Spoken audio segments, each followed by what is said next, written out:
લક્ષ્ય ન્યૂઝ, એક નજર, એક લક્ષ્ય. રાણપુર તાલુકાના નાગનેશના બે વ્યક્તિઓ પર જીવલેણ હુમલો થયો હોવાની ઘટના સામે આવી છે. બોટાદ જિલ્લાના રાણપુર શહેરના અણિયાળી રોડ પર બે વ્યક્તિઓ પર 10 થી 12 જેટલા શખ્સોએ જીવલેણ હુમલો કર્યો હોવાની ઘટના સામે આવી છે.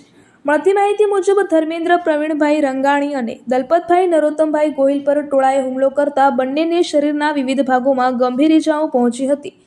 ઘટનાને પગલે આસપાસના લોકો દોડી આવ્યા હતા અને બંને ઈજાગ્રસ્તોને તાત્કાલિક રાણપુર સામૂહિક આરોગ્ય કેન્દ્ર ખાતે ખસેડવામાં આવ્યા હતા અને બાદમાં તેમને પ્રાથમિક સારવાર આપી અને બોટાદની સબિયા હોસ્પિટલમાં ખસેડવામાં આવ્યા હતા, જ્યાં તેમની સારવાર ચાલી રહી છે.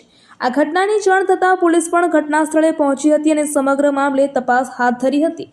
હુમલા પાછળનું કારણ કંપનીમાં સાથે કામ કરતા તેની જૂની અદાવત રાખી અને હુમલો કરવામાં આવ્યો હતો.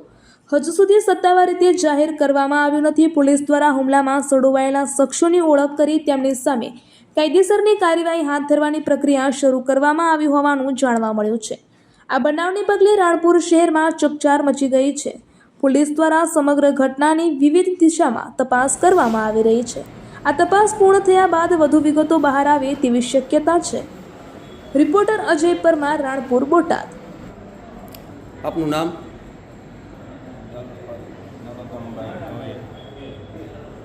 નરોત્તમભાઈ, કાલે જે ઘટના બની, તમારી ઉપર જે હુમલો કરવામાં આવ્યો છે, તો તેના વિશે આપનું શું કહેવું છે? મારી ઉપર જીવ લેવા હુમલો કર્યો. કોને હુમલો કર્યો આપની ઉપર? રાણપુરના સિંહને લેજો. શું નામ છે એમના? સંજય, સિરાજ, તોફિક, વિકાસ, વિવેક, પારસ અને લાલો અને અન્ય 3 થી 4 જણા હતા. આપની ઉપર હુમલો કરવાનું કારણ શું?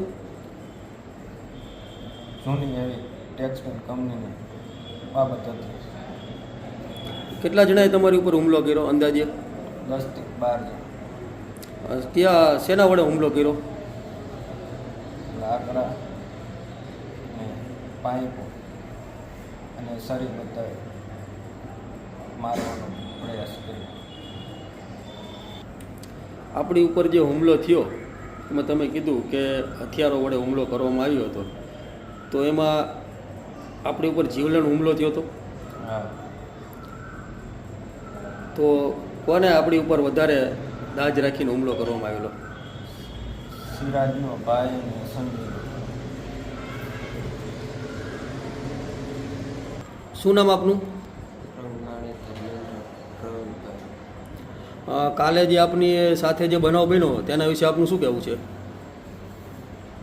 કાલે અમારી ઉપર જીવલેણ હુમલો થયો હતો. રાત્રે 3:30 વાડીએથી રિટર્ન આવતા હતા ઘરે જવા માટે. ત્યારે અચાનક 10 થી 12 જણા આવીને અમને ગાડી એક સાઈડમાં રાખી તરત જ ટોળું વળીને તૂટી પડી અમારી પર, જેમાં લોખંડના પાઇપ, લાકડીઓ, મોટા ધોકા અને શરીર તેને જીવલેણ હુમલો કર્યો.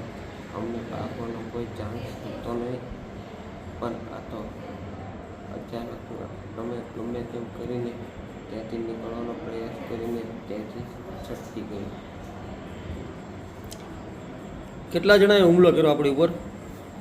10 થી 12 જણાનું આખી ટોળી હતી જે પ્લાનિંગ સાથે ઊભા રહ્યા હતા.